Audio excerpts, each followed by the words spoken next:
Very good morning, students. Today we will be discussing about combination of thin lenses in contact. Right. Previously we were discussing about the single lenses only. Right. About their focal length, their image formed, and their image distance, what are the magnifications, right, and their power. But here we will be discussing about combination of lenses, right, that there will be two or more lenses will be combined to each other and they should be in the contact, right. So as the figure you can in the figure you can see there are two lenses. First lens is A and the second lens is B. First lens has the focal length f1 and B has the focal length f2. So consider two lenses A and B of focal length f1 and f2 placed in contact with each other, right. The object is placed at point O, right. The first image formed by the when the light rays moving from the object towards the first lens, then it will be refracted, right. After refraction, the image will be formed at I1, right. But as the lens B is also in contact with the lens A, right. So these two lenses will work as a combined lens, right. So as we know, the image formed by the first lens will be act as the virtual object for the second lens, right. मतलब a object इस object का due to the refraction at a जहाँ पर भी image formation हुआ I1, that is I1, तो ये जो I1 इमेज है that will act as virtual object for the second lens B, right. So second lens B produce final image at I, ठीक है. तो ए के लिए इमेज यहाँ पर फॉर्मेशन हो रहा था, लेकिन ये इमेज फिर से एक्ट करेगा ऑब्जेक्ट की तरह for B, right. So this image this virtual object will be producing an image at point I, right. So this will be the object distance U and this will be the image distance, first image distance, then this will be the final image distance, right. तो यहाँ तक सबको समझ में आ गया. Since the lenses are very thin, right, in this chapter we are discussing about the thin lenses, right. So lenses are very thin. We assume the optical centers of the lenses to be coincident. So let the central point be denoted as P, right. तो इसका जो अगर individual lenses की हम बात करें तो यहाँ पर इसका होना चाहिए था सेंट्रल पॉइंट, यहाँ पर इसका होना चाहिए था ऑप्टिकल सेंटर, राइट. लेकिन due in the combination of lenses we can assume that their centre lies here. We name that P, right. So for the image formed by the first lens A, right, we can write for image formed by the first lens A, we get image कहाँ पर form first lens के लिए image कहाँ पर formation हुआ I पर formation हुआ. So this will be the object distance and this will be the image distance and focal length of the first lens f1. So from the thin lens formula we can write 1/v minus 1/u will be v1, right. Image distance is v1. So 1/v1 minus 1/u will be equal to 1/f1 for the first lens, right. So for image formed by second lens B, for image formed by second lens B, we get what. देखो second lens के लिए आपका जो object होगा ये नहीं होगा, ठीक है, क्योंकि this was the object for the first lens. Second lens के लिए ऑब्जेक्ट कौन होगा I1, राइट. तो V1 will be your object distance and image distance will be the final image distance. ये final image I पर बन रहा है, so image distance will be V, right, and focal length will be f2 for the second lens. So we can write for image formed by second lens B we get 1/v minus 1/v1 will be equal to 1/f2, right. This will be our second equation. So adding both these equations we can get 1/v1 1/v1 will cancel each other. So adding above two equations 1/v minus 1 by u will be equal to 1 by f1 plus 1 by f2, right? 1 by v1 will cancel each other, then 1 by v minus 1 by u, 1 by f1 plus 1 by f2, right? यहाँ तक समझ में आ गया? So if the two lens system, अगर ये lens दो lens लगा हुआ होगा कॉम्बिनेशन में, so if the two lens system is regarded as equivalent to a single lens of the focal length F, we have ये जो 1 by f1 plus 1 by f2 को हम लिख सकते हैं equivalent focal length, right?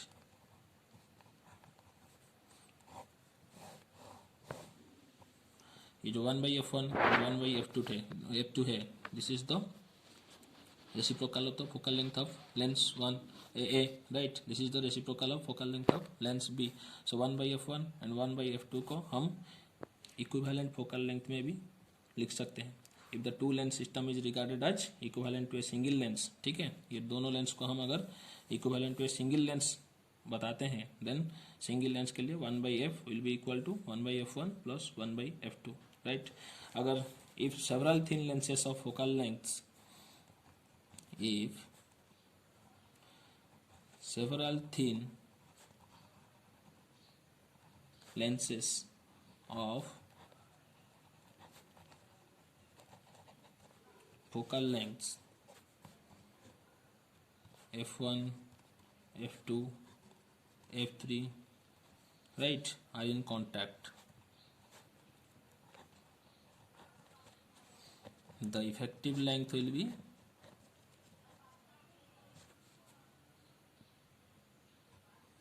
focal length. Effective focal length will be given by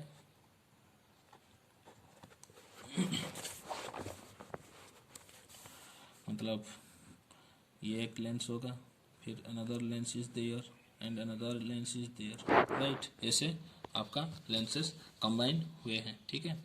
अगर इसका focal length f1 है, इसका f2 है एंड f3 है, तो हम क्या लिख सकते हैं? इन दोनों का इक्विवेलेंट फोकल लेंथ कितना होगा? 1 by f will be equal to 1 by f1 plus 1 by f2 plus 1 by f3, right? Plus ऐसे आपका इंक्रीज करता जाएगा, ठीक है? आप जितना लेंस लगाओगे उसी हिसाब से आपका उतना 1 बाई f ऐड होता जाएगा, right? So this will be the formula for several thin lenses in contact combinedly, right? If two lenses, अच्छा ये यहाँ पर हम जितने भी डिस्कस किए वो सब इन कॉन्टैक्ट थे, ठीक है? अगर दो लेंस के भीतर कुछ डिस्टेंस आ जाते हैं, ठीक है, मतलब ये दोनों देखो लेंस कॉन्टैक्ट में नहीं है, if I say that the distance between these two lenses is 5 centimetre, right? So what will be their equivalent focal length? So the equivalent focal length can be calculated from the formula, so you can use this formula. Two thin lenses separated by a distance d, their focal length, equivalent focal length can be calculated by 1 by f1 plus 1 by f2, right, minus d by f1 f2. We are not going to the derivation part, you have to just remember it and use it in case of any problem you encounter with, right? So these are the cases of finding out the focal length of a combined lens if they are in contact or they are not in contact, right? Now we will move forward to the power of combination of thin lenses in contact. Now power of combination of thin lenses in contact. उससे पहले एक recap कर लेते हैं. अगर ये आपका single lens था, इसका फोकल लेंथ f था, तो पावर हम कैसे मालूम करते थे? P is calculated by 1 by f, right? So when combination of lens की बात करते हैं हम, right, this was for a single lens. जब आप कॉम्बिनेशन ऑफ लेंस की बात करते हैं, राइट, यहाँ पर इसका फोकल लेंथ f1 है, सेकेंड लेंस का फोकल लेंथ f2 है, इन दोनों का इक्विवेलेंट फोकल लेंथ कितना होगा 1/f will be equal to 1/f1 plus 1/f2। तो इस 1/f को इक्विवेलेंट फोकल लेंथ को हम पावर भी लिख सकते हैं, because 1/f is equal to p, right. तो हम ऐसे भी लिख सकते हैं 1/f को p लिख सकते हैं, 1/f1 को p1 लिख सकते हैं, 1/f2 को p2 लिख सकते हैं, right. So what you can find that if two lenses are in contact, then power is given by the simple addition of their individual powers, right। अगर इस लेंस का पावर P1 है, इस lens का power P2 है, then we simply add them, then we can find their equivalent power, right। If two or more lenses are in contact, right, if more lenses should be in contact, right। If two or more lenses are in contact and each has focal length f1 f2 f3, ऐसे focal length आप बनाते जाओ अगर different lenses are added, right. तो इनका equivalent focal length कितना हो रहा था 1/f will be equal to 1/f1 plus 1/f2 plus 1/f3, ऐसे आगे जा रहा था इंक्रीज होके, ठीक है। So we can write 1/f as p, 1/f1 के लिए p1 p2 p3 आज लाइक दैट, राइट। मतलब अगर कॉम्बिनेशन ऑफ लेंसेस होंगे and each has power p1 p2 p3 and so on, so we can write that p will be equal to p1 plus p2 plus p3, simple addition है, right. जितने भी lens use होंगे उन सबका power क्या हो जाएगा add हो जाएगा, and that will be their equivalent power, right. Now these cases are for lenses in contact, right। If the lenses will not be in contact and separated by a distance d, then what will be the formula for power?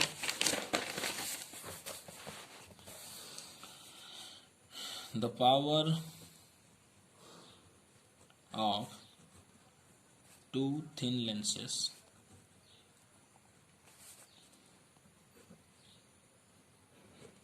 separated by a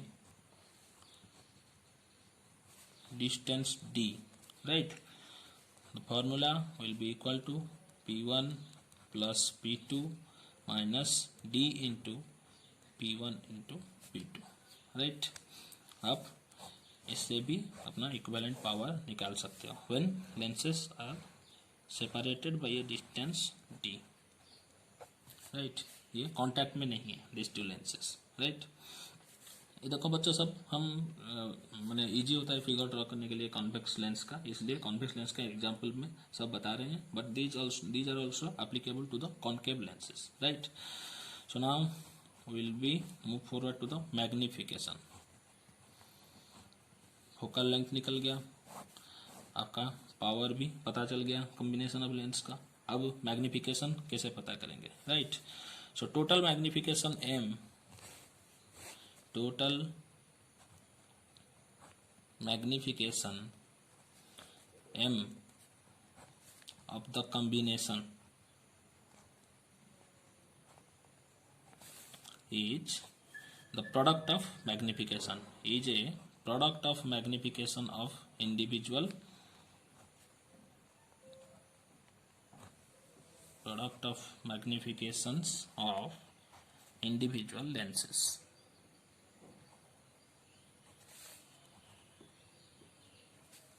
right.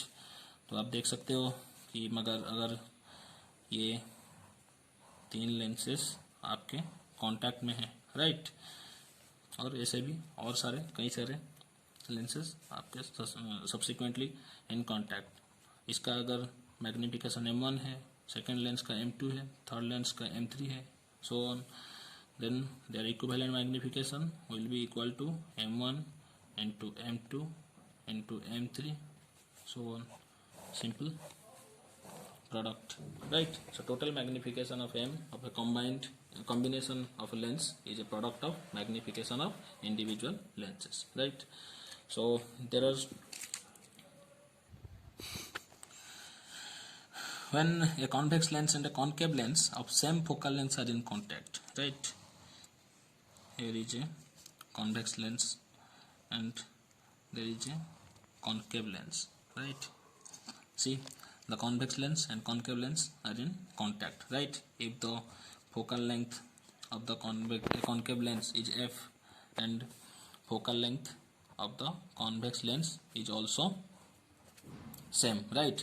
इसका भी focal length F है, इसका भी focal length F है, दोनों का focal length same है.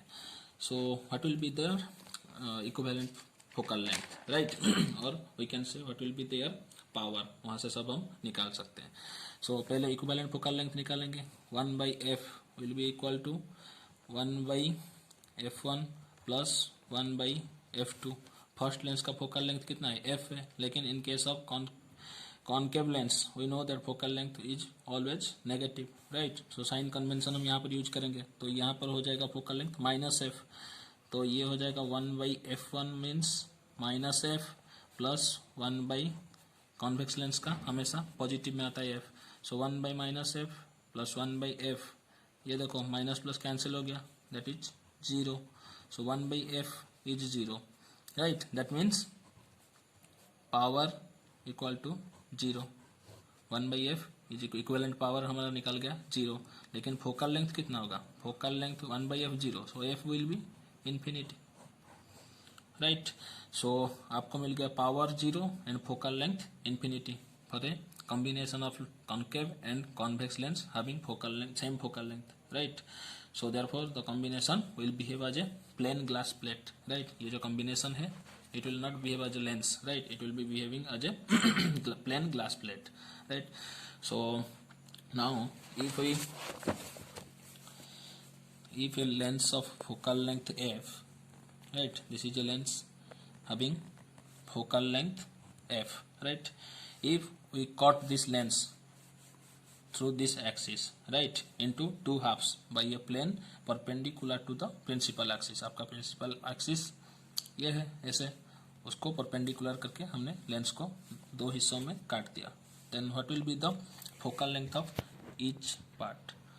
So दो हिस्सों में से एक हिस्सा ये है and another part is here. So you can write that अगर हम ऐसे करके प्रिंसिपल एक्सिस को परपेंडिकुलर करके लेंस को दो हिस्सों में बांट देते हैं, then their focal length of each part will be doubled, right? You have to remember this. अगर एक लेंस को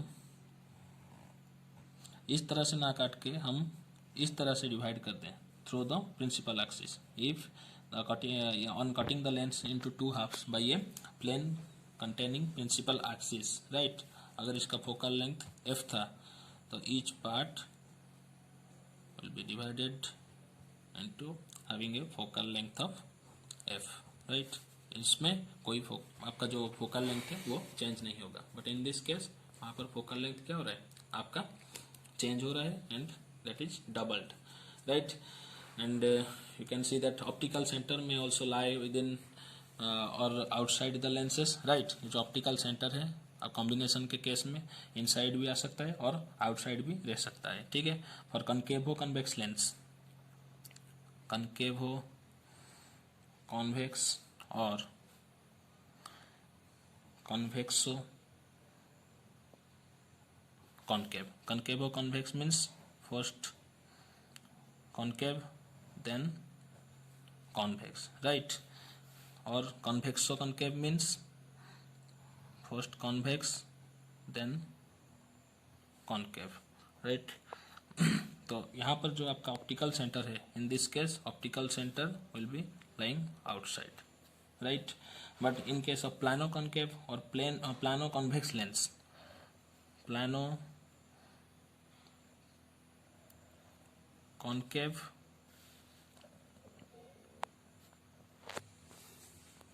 और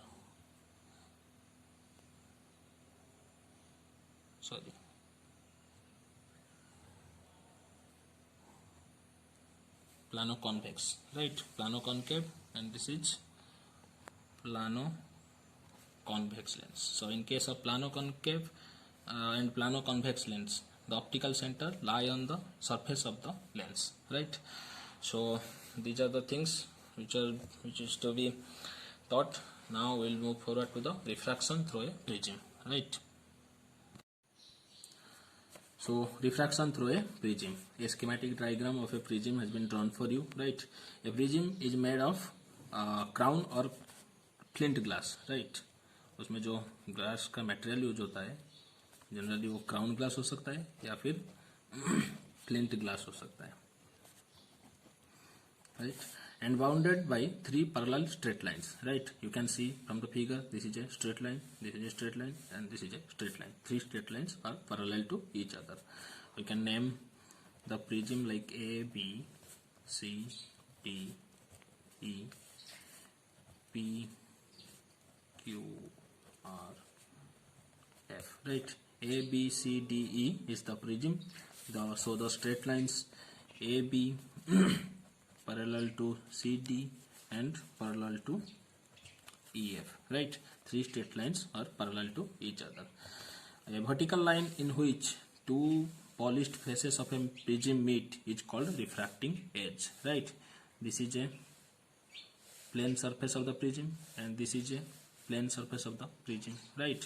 EDCFE is first plane surface and EFDAE is the second plane surface, and these plane surfaces are in common contact with the vertical line that is called EF, and this EF is called as the refracting edge, right?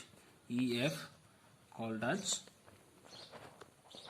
refracting edge, right? यहाँ पर देखो ये जो EF है इसे बोलते हैं हम refracting edge, right? And a section of the prism by a plane perpendicular to the refracting edge is called principal section. ये एक section है, this is perpendicular to the plane EF or refracting edge, right? So this section PQR is called as principal section of the prism. So PQR is the principal section,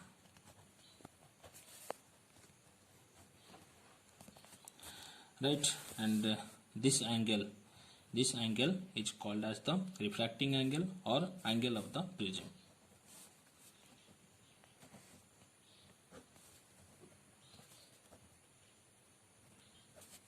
right? So ये total prism का एक diagram था. हम ये वाला triangular case को consider करेंगे, ठीक है? अगर this will be grounded by this, ठीक है? अगर ये बेस हो जाएगा आपका प्रिज्म, आप प्रिज्म को A D C B surface और A B C D surface पे प्लेस करो, ठीक है? उस सरफेस को नीचे रखकर आप पेपर के ऊपर प्लेस करोगे तो आपको कैसे दिखेगा? ये ट्राइंगुलर शेप दिखेगा एक साइड से, ठीक है? तो अभी देखते हैं कि what is the derivation of refractive index of material of prism for minimum deviation, ठीक है? So let's draw a triangular section of the prism first. This is the triangular section of the prism. Just name it as AB and C, right? The incident ray,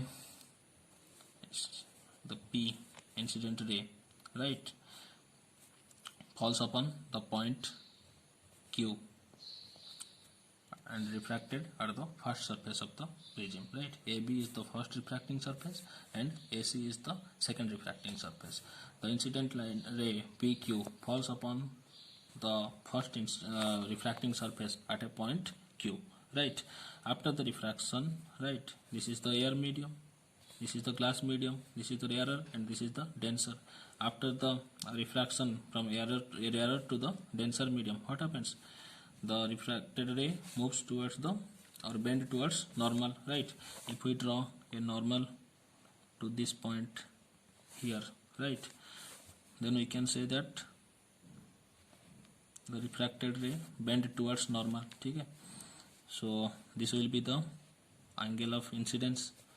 This is the normal N1, this is the angle of incidence which is measured from the normal, and this will be the angle of refraction which is measured from the normal R1 we put, right? Now see, this refracted ray will be taken as the incident ray for this refracting surface, right? This is the first refracting surface, this is the second refracting surface. So after refraction, this refracting refracting ray, right, will be act as an incident ray for this refracting surface, right. So after the refraction, this will move away from the normal because it is moving from rarer denser to the rarer medium. यहाँ पर आपका air medium है. So when the incident ray coming from denser to the rarer medium, it moves away from the normal. Normal इस direction में है, away means ऐसे आएगा, ठीक है. So angle with the normal will be called as angle of refraction, or we can say that angle of emergence. ये incident हो रहा है, यहाँ से ये निकल रहा है, that's why the angle is called angle of emergence, right. We denote it as E. ये हो गया आपका नॉर्मल N. दो नॉर्मल आपका T पर मीट कर रहे हैं, right. So this will be the R2, right. Now if we extend, तो देखो एंगल ऑफ इंसिडेंस ऐसे, मतलब रे जा रहा था इस डायरेक्शन में, ठीक है. अगर रिफ्रैक्शन ना होता तो इसका जो ओरिजिनल डायरेक्शन है वो किस डायरेक्शन में जाता, इस डायरेक्शन में जाता ये रे, ठीक है. लेकिन रिफ्रैक्शन होने के बाद फाइनली किस डायरेक्शन में ये एमर्ज हुआ, इस डायरेक्शन में एमर्ज हुआ, राइट. अगर हम एक्सटेंड करें इसको तो ये कहाँ पर कट करता है, इस लाइन को, इसके एंगल को अगर हम डेल्टा बोल देते हैं, ठीक है. सो delta will be the angle of deviation, ठीक है. कितना डेविएशन हुआ इनिशियल पाथ से, इनिशियल पाथ ऐसा था, ठीक है. लेकिन ये जा कहाँ रहा है, here, right, in this direction, ठीक है. हमने छोड़ा था रे को इस डायरेक्शन में, लेकिन ये पास कर रहा है another direction. So the angle between them is called as the angle of deviation. समझ में आया कि एंगल ऑफ डेविएशन क्या है.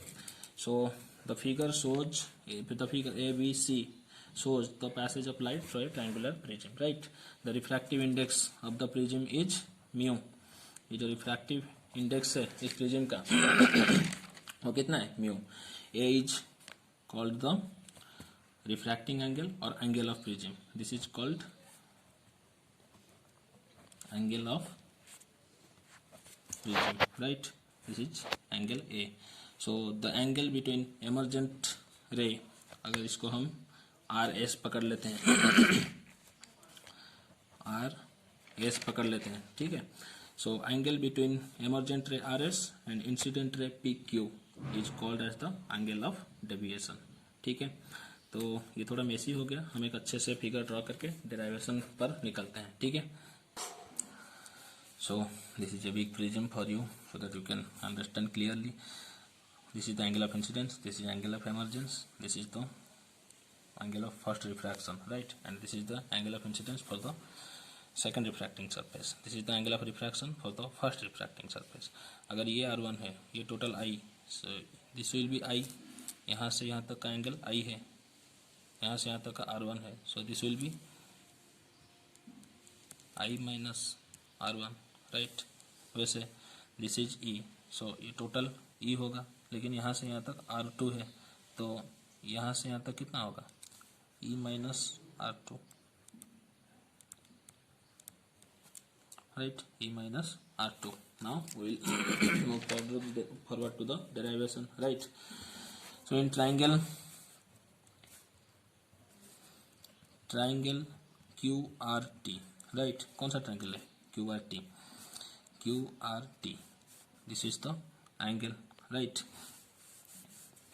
R1 plus R2 plus T will be equal to 180 degree. The sum of the angles of a triangle is called 180 degree, right. So we can write R1 plus R2 plus T will be 180 degree, right. अच्छा, in the quadrilateral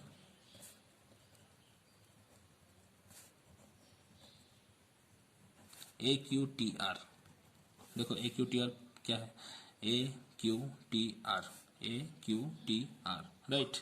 We can write angle A plus angle Q, ये total angle Q, right, plus T plus ये total angle R will be equal to 360 degree, right. So यहाँ पर देखो ये जो Q angle है, ठीक है, ये आपका नॉर्मल पास किया हुआ है यहाँ पर. सो नॉर्मल कितना एंगल यहाँ पर बनाएगा, 90 डिग्री. यहाँ पर this R angle is made by the normal, so this is 90 degree, right. Normal surface के साथ हमेशा 90 डिग्री एंगल बनाता है। तो ये टोटल एंगल 90 डिग्री, ये टोटल एंगल आपका 90 डिग्री हो गया। तो हम लिख सकते हैं एंगल ए प्लस क्यू की जगह हम 90 डिग्री, ठीक है। एंगल टी प्लस आर की जगह फिर 90 डिग्री, राइट। आर के लिए 90 डिग्री, क्यू के लिए 90 डिग्री, ए टी का वैल्यू हमें मालूम नहीं है। That will be total equal to 360 degree. So angle A plus angle T will be equal to 360 degree, ये 180 डिग्री उस तरफ जाके माइनस हो जाएंगे, ठीक है। So angle T will be equal to 180 degree minus angle A will give this as equation 2। समझ में आ रहा है सबको? सो सब्सटीट्यूटिंग 2 इन इक्वेशन 1, यहाँ से आपको t का वैल्यू मिल गया, तो इस t का वैल्यू को यहाँ पर सब्सटीट्यूट करना है, ठीक है। So substituting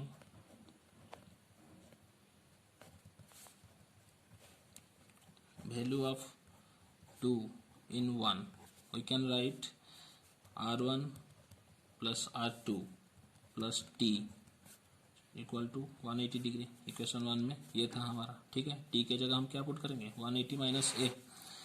so r1 plus r2 plus 180 degree minus a will be equal to 180 degree, right. So 180 both side cancel. So r1 plus r2 will be equal to angle a, right. तो हमें क्या मिल रहा है कि आपका जो r1 plus r2 है that will be the, अगर हम उनको ऐड कर देंगे that will be the equal to the refracting angle और एंगल ऑफ फ्रीजिंग। मतलब अगर आप r1 एंड r2 को ऐड कर लो तो आपका एंगल a मिल जाएगा, ठीक है। Again the total deviation delta, ठीक है। Delta is the, so the total deviation delta is the sum of the deviation at two faces, right? So delta, I can write delta will be equal to, आप यहाँ पर देख सकते हो, देखो this delta is the outer angle of this triangle, right? You know the outer angle will be equal to the sum of the far angles, right, of a triangle। तो ये दोनों फार एंगल्स हैं और this is the outer angle. So delta will be equal to this angle plus this angle. So we can write delta will be equal to I minus r1 plus E minus r2। हम लिखेंगे यहाँ पर I minus r1 plus E minus r2, right. आई यहाँ पर हमने पाया कि r1 plus r2 equal to a, right. So minus r1 bracket खोल लेते हैं, ये आपका हो गया minus r2, right. So we can rearrange this as i plus E minus, अगर कॉमन चला गया तो r1 plus r2, right. So we can write i plus e, r1 plus r2 की जगह हम a पुट कर सकते हैं from equation 3, right. So delta becomes i plus e minus a, right? Or we can rearrange this like I plus e will be equal to a plus delta, right? So this is the relation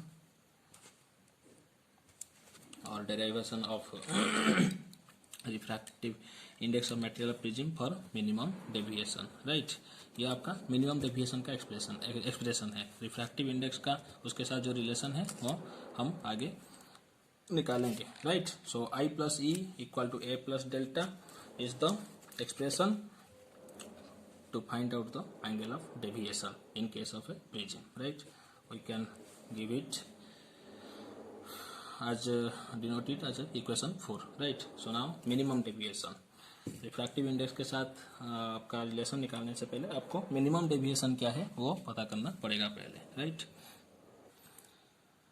so minimum deviation, so what is this minimum deviation actually? as the angle of incidence increase, right, angle of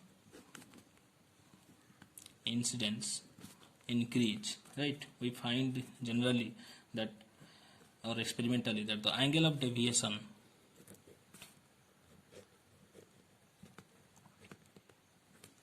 decreases, right, till it reaches a minimum value, right. क्या करेगा, angle of incidence आप जितना बढ़ाओगे angle of deviation क्या करेगा, decrease करता जाएगा till a minimum value, till it reaches a minimum value, then again it increases, ठीक है।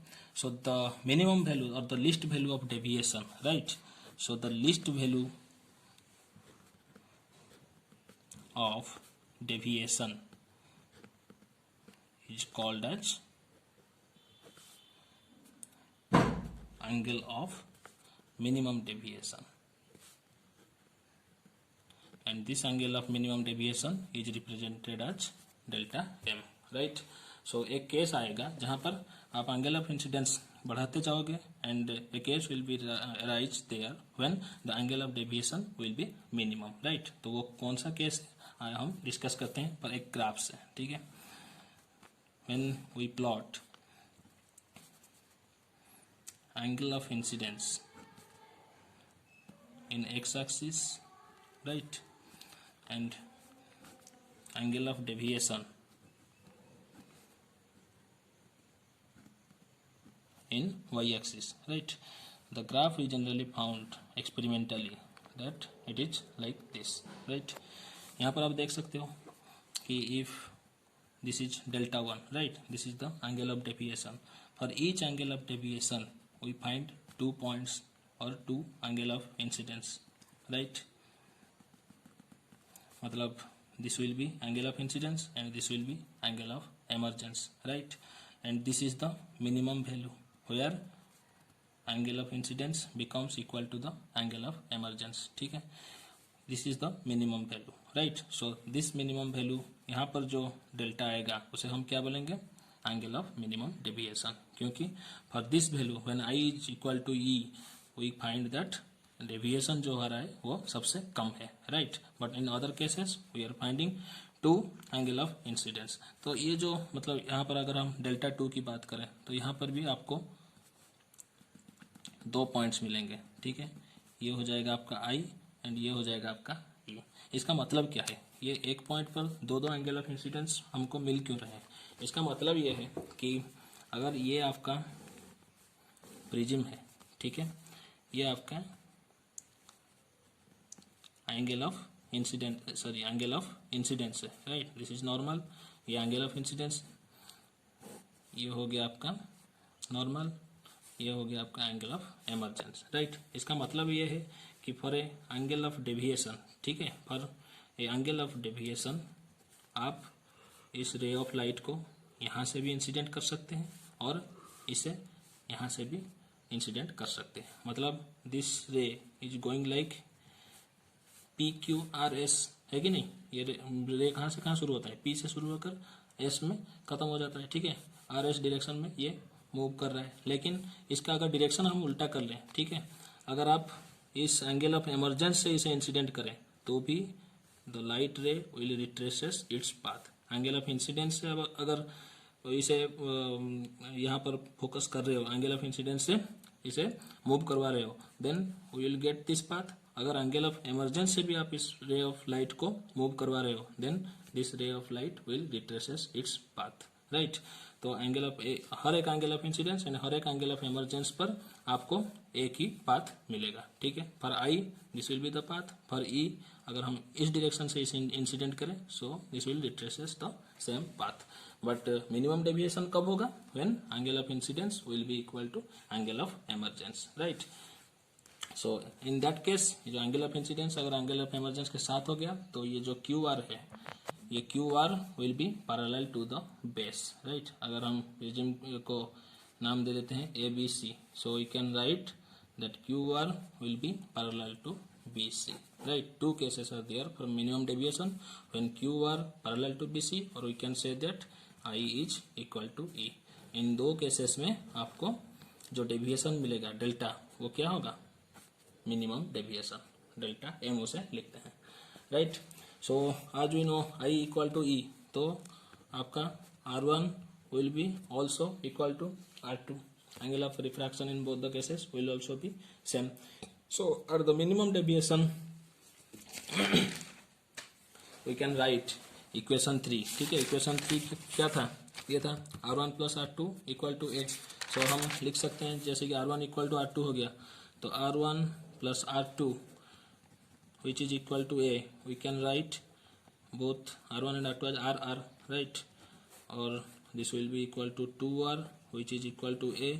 This implies that r will be equal to a by 2, है कि नहीं? इस एंगल का साइन दे सकते हो और सिर्फ ए भी लिख सकते हो, whichever is comfortable to you, right?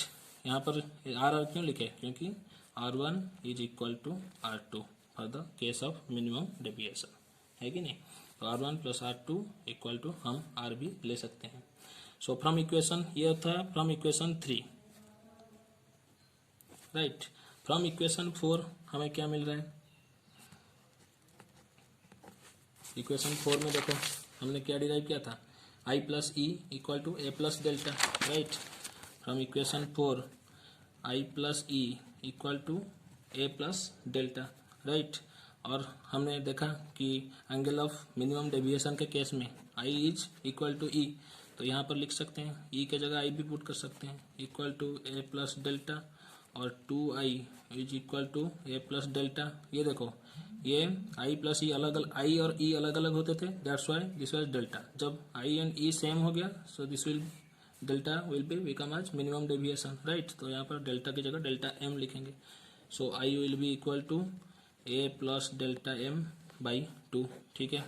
हमें i का वैल्यू पता चल गया, r का वैल्यू हमें मालूम पड़ गया, राइट? So by applying Snell's law of refraction, the refractive index of the material of the prism is, एक ही जगह हम स्नेल्स लॉ पुट करेंगे, ठीक है? मतलब इस सरफेस के लिए अगर हम पुट करेंगे, ठीक है, तो क्या पड़ेगा हमारा? So applying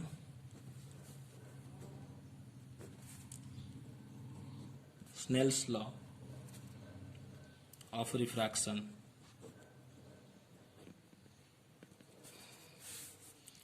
μ1 sin i will be equal to μ2 sin r. ये जो μ1 है that is air medium, right? अब देख सकते हो μ1 into sine I will be equal to μ2 into sine r, ठीक है? तो μ1 is the refractive index of air, μ2 is the refractive index of glass, right? और the material of the prism. तो हम लिख सकते हैं अभी μ2 बाई μ1 यहाँ आ गया, तो sine r will be coming towards the left hand side, right? Sine i by sine r, ठीक है? आई के जगह हम क्या पुट करेंगे? देखो यहाँ पर आई के जगह A plus delta M by 2, R के जगह ए बाई 2 पुट करेंगे, ठीक है? तो μ2 बाई μ1 will be equal to sine A plus delta M by 2, right? By sine R, R के जगह क्या पुट करेंगे? A by 2 only, right? So अगर ये देखो μ2 बाई μ1 को हम रिलेटिव रिफ्रैक्टिव इंडेक्स के केस में लिख सकते हैं ऐसे, sine A plus delta M by 2, right, by sin a by 2. So this is the expression or the derivation for refractive index of the material of the prism in case of minimum deviation, right? It is called prism formula.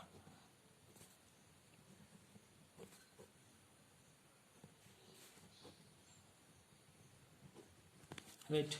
So for the thin prism or small angled prism हम देखेंगे कि what is the expression, right?